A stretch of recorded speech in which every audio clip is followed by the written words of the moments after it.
My fiancée lied about her past and hid her ex's ring in our closet, so I exposed her at dinner and canceled everything cold. I'm a 28-year-old guy, and until a few weeks ago, I was engaged to the woman I thought I'd spend the rest of my life with. Emily was the kind of person who made everything feel easy. No mess, no emotional games, no crazy ex-drama. At least that's what she always claimed. She used to joke that her past was so boring it would put a therapist to sleep. And honestly, I believed her. I wanted to believe her. After 3 years together, I felt like I knew her soul. We'd just booked the venue, this beautiful vineyard upstate with those white hanging lights and a stone patio that looked straight out of a movie. Our guest list was done. Her Pinterest board was a living beast. Everything was rolling forward like a dream until it wasn't. It started small. We were reorganizing our closet, just making room for new stuff, and I tried to move this old brown shoebox she kept on the top shelf. She snapped. Like full-on don't touch that, snatched it from my hands like I'd grabbed a loaded weapon. She laughed it off after a second, saying it was just old dumb stuff from college and not to worry. But the way her eyes shifted, tight and jittery, it stuck with me. After that, she got weirdly territorial. Anytime I cleaned or did laundry, she hovered. She kept adjusting things in that closet, even late at night. I chalked it up to wedding stress. Maybe she was just sentimental or overwhelmed. I told myself I was being paranoid, and then one afternoon, while she was out running errands, I went to grab the suitcase from the top shelf, and that same brown shoebox tumbled down.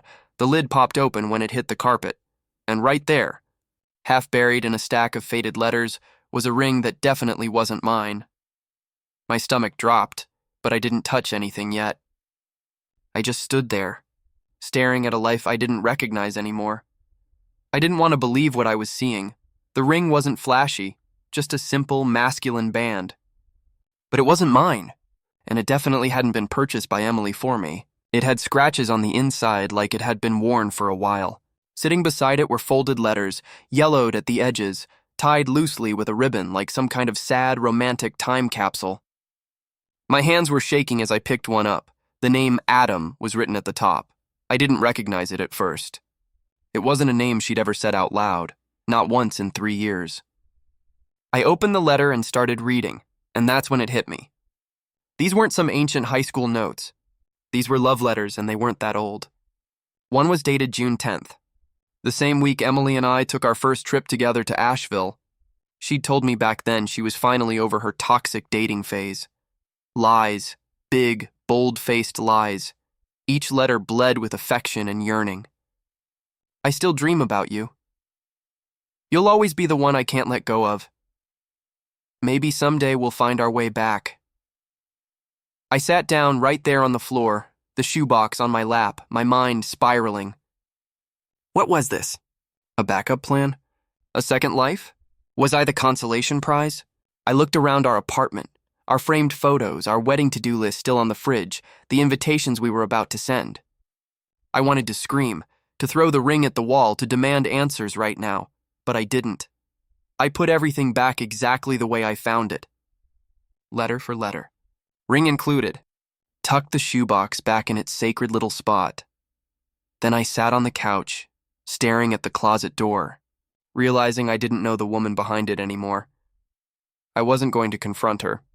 Not yet. I needed to see how far the lie went. Over the next week, I became someone I didn't recognize. Quiet, calculated, observant. I smiled when I needed to. Kissed her forehead when she got home from work. Asked about the florist, the catering, the honeymoon. But behind every word, every nod, I was watching her. Watching for any sign that she was still lying to me. And she was. I could feel it in the small things. She kept checking her phone when she thought I wasn't looking. She started locking it, which she'd never done before. And that shoebox? It hadn't moved. Not once, but her laptop was another story. One night while she was in the shower, I opened it. The password was still our anniversary date, ironic. I opened her Photos app and that's when I saw it. A hidden album titled simply, A. My stomach flipped. I clicked it. Dozens of photos. All of him. Adam. Pictures of them laughing at some cabin in the woods, holding hands on a pier. One of her in my hoodie, in my apartment, with him sitting right next to her. I clicked the info tag taken last year. That was when we were already engaged. Already planning our life. She had lied about cutting ties with him. She had let him into our space. The worst part? She was smiling in those photos in a way I hadn't seen in a long time. That small, head-tilted, eyes-squinting kind of smile that you can't fake. I closed the album. Shut the laptop. My hands were cold and damp with sweat. I wasn't just being lied to. I was being replaced bit by bit. In a story I thought I was the main character in, but I still didn't say a word, because now I needed proof she couldn't talk her way out of, and I had a feeling her friends knew more than they let on. Emily's best friend, Mia, had always been nice to me, but distant. Like she was holding back a version of the truth that didn't belong to her. And I always assumed it was just that protective bridesmaid energy. But now it felt like complicity, so I texted her, asked if she wanted to grab coffee. Just us. She hesitated, left me on red for a few hours, then finally replied, "Sure. We met at this tiny place downtown where the mugs don't match and the tables wobble." Mia looked nervous the second she walked in. She barely made eye contact as we ordered. We sat down and I didn't waste time. "I found a ring," I said, "in our closet, and letters from someone named Adam." Her reaction wasn't shock. It was guilt. Her eyes dropped to the table and she let out a breath like she'd been holding it for years. "You weren't supposed to find that," she said softly. And that was it. The dam broke.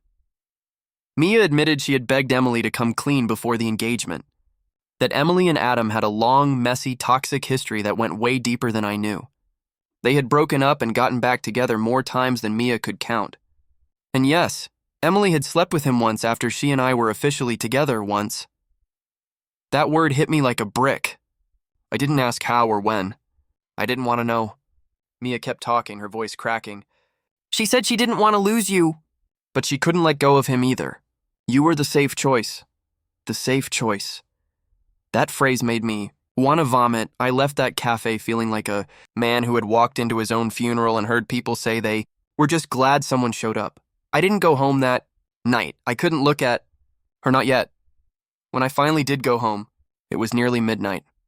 Emily was curled up on the couch in one of my hoodies, half asleep, a movie playing quietly in the background. She jumped up the second I opened the door. "Where were you?" she asked, her voice soft but laced with tension. I didn't answer. I just stared at her. She looked nervous, too nervous for someone who didn't know what I knew. I walked past her straight into the kitchen, grabbed a glass of water, and leaned on the counter.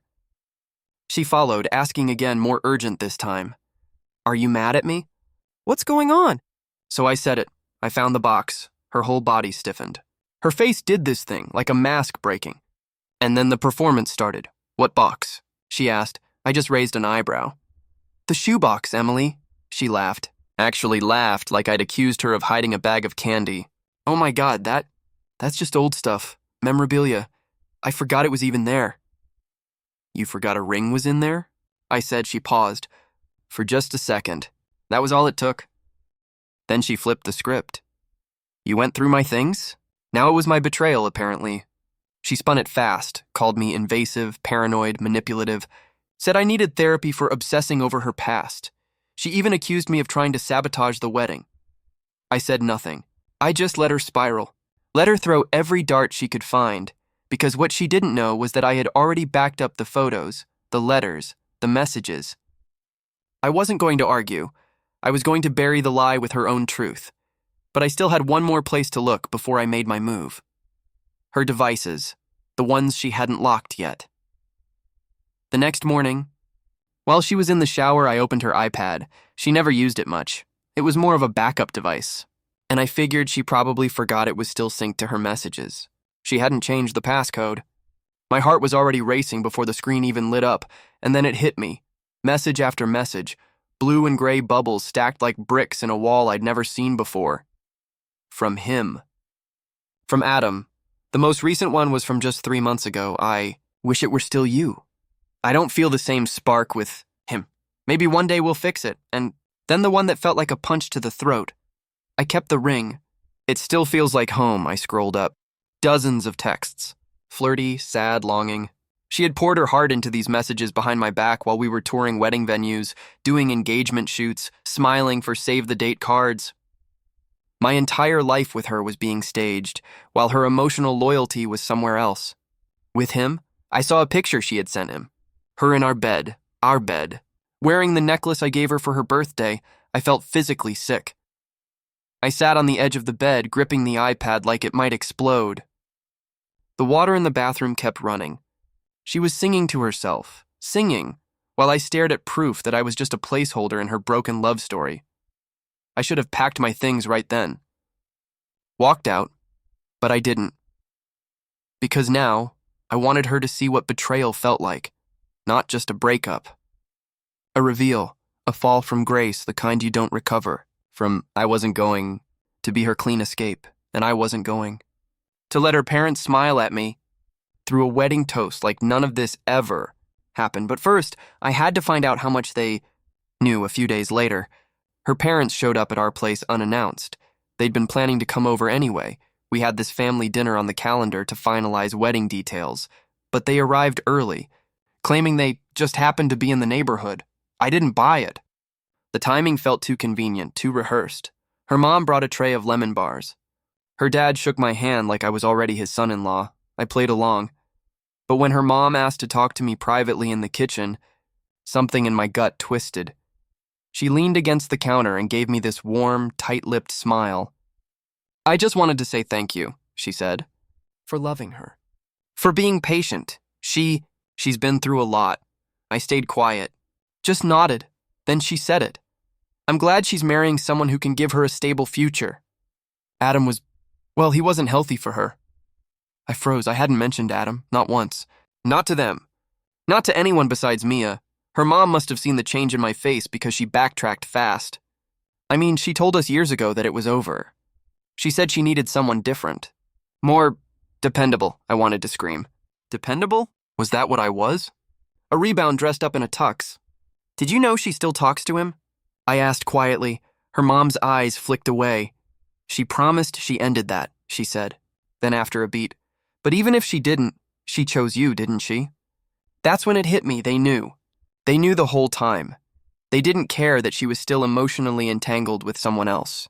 As long as I kept showing up, paying deposits, hosting dinners, being the safe one, they were fine with it. They were selling me a broken mirror and calling it a gift. I didn't tell Emily what her mom said. Instead, I started planning something of my own, because this wasn't going to end with a quiet cancellation, it was going to end with the truth. After that conversation with her mother, something inside me hardened, the kind of numb that doesn't show up with tears, but with silence, calculation. I went through the motions, kissed Emily goodnight, helped her pick napkin colors, even laughed at her dad's jokes. But everything I said was hollow, echoes of a man who'd already left, and still she kept lying. One night, about a week before the dinner, I pretended to fall asleep early on the couch. I left the lights low, phone face down, and just waited. Around 1 a.m., I heard her footsteps cross the living room. Whispers. Then, the soft click of the front door. I sat up and watched through the blinds. She was on the phone, pacing, wearing my hoodie. Her voice wasn't angry. It wasn't tense, it was warm, familiar. I couldn't make out every word, but I heard enough.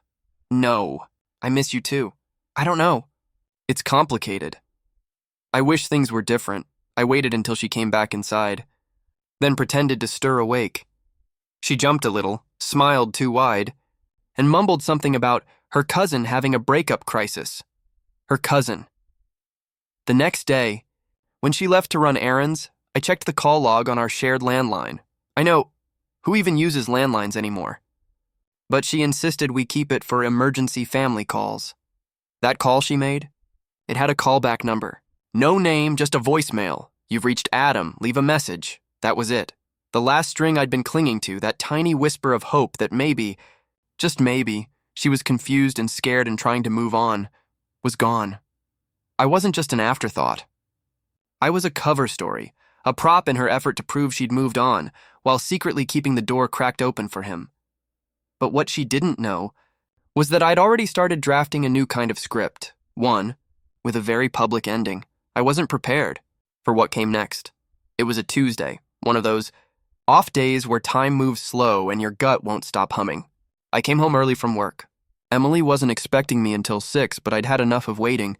The front door creaked open and everything felt still, too still.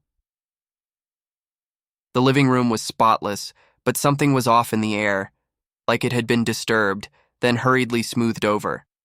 And then I saw it. A key, not my key, not her spare.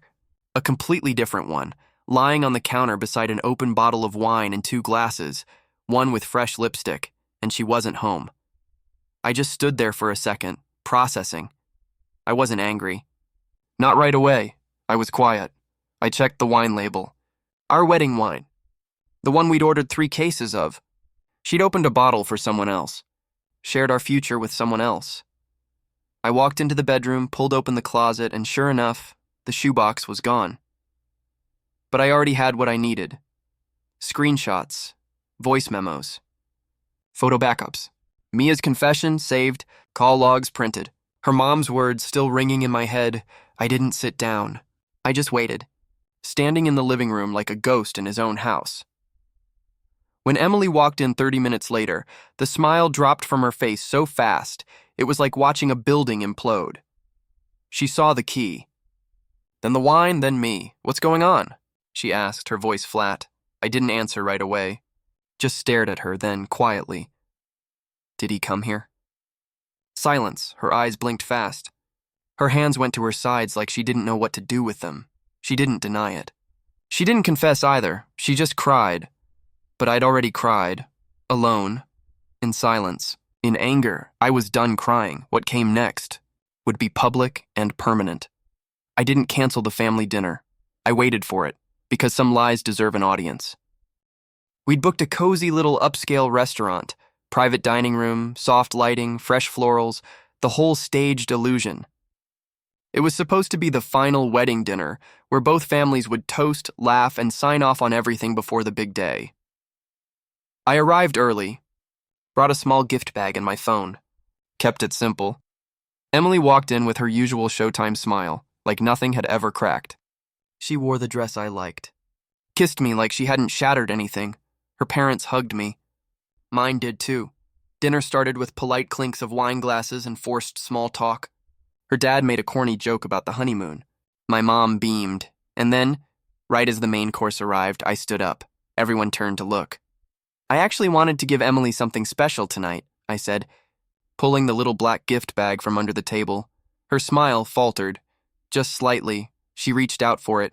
I didn't hand it to her. Instead, I opened it myself. From the bag, I pulled his ring, set it in the center of the table. Her mom gasped. Her dad looked confused. Emily froze. Found this in our closet, I said calmly, along with some beautiful letters from a man named Adam. Oh, and these, I pulled out printed screenshots.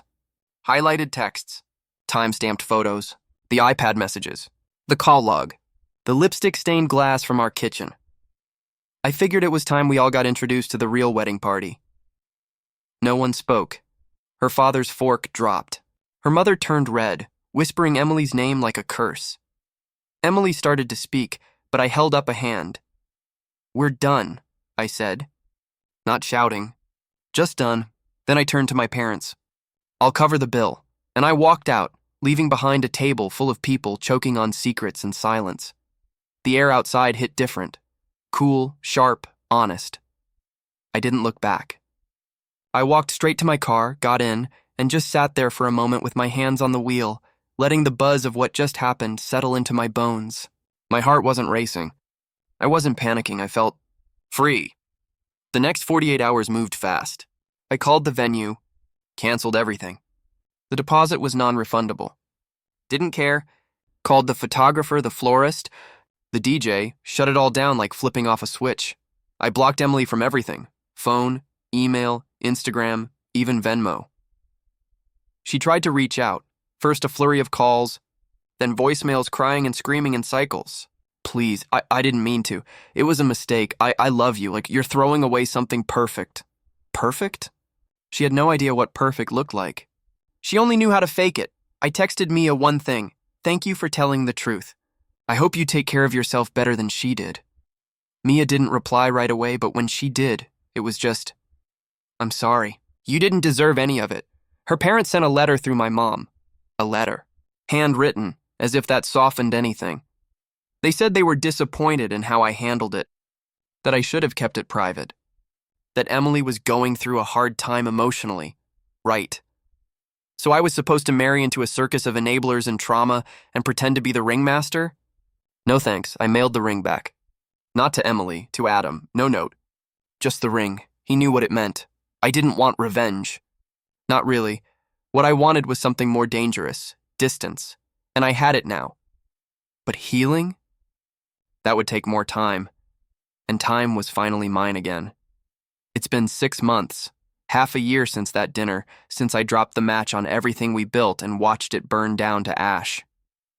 People say healing comes in waves. I've found that's only half true.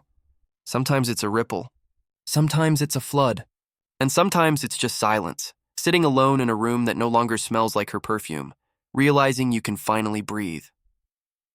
I moved to a smaller apartment across town. 1 bedroom. Clean walls, no wedding board, no shared calendar, no mystery shoeboxes hidden in closets, just space. Mine. I started therapy. The first few sessions were brutal. I didn't even know where to begin. I'd built my whole future around someone else's lies, and now I had to relearn what real felt like. I talked about the letters, the ring. The moment I saw the photo of her with him in our apartment, smiling like she never smiled for me, my therapist said something that stuck with me. You weren't just grieving a relationship. You were grieving a version of yourself that never got to be real. That one hit hard.